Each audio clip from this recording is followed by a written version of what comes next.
Well, in spite of inflation and the other economic challenges faced by Irish businesses, sustainability should still be a top priority for many reasons, not least because of the benefit it offers to future generations.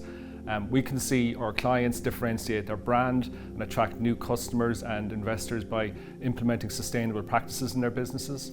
It can help them to attract new talent and indeed motivate their existing workforce.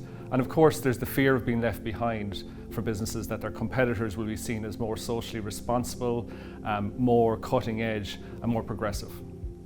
As part of our pre-budget submission in KPMG, we included a section on supporting the green transition and the use of tax incentives to achieve the kind of changes that we think need to be made.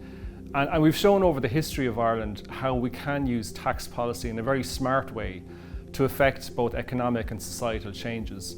We've built an international financial services centre in Dublin.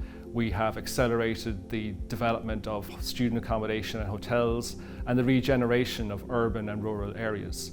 So Ireland is a small and flexible economy, and we can use tax policy in a smart way to affect change in a very real and efficient manner. In our pre-budget submission, we asked the government to consider a range of measures, including how best to motivate private capital to invest in climate-friendly and green projects, how best to free up agricultural land for the use of development of those projects and indeed for green wilding.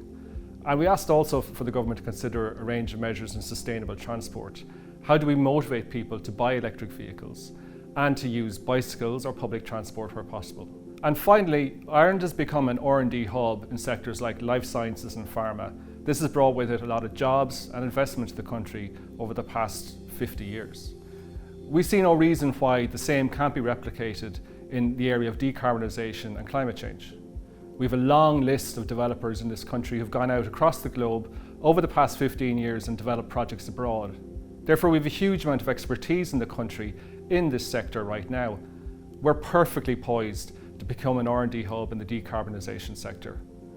Therefore, we've asked the government to consider an enhancement of the existing R&D tax credit regime and move it to 50% for expenditure in qualifying technologies like solar, wind, hydro and biomass.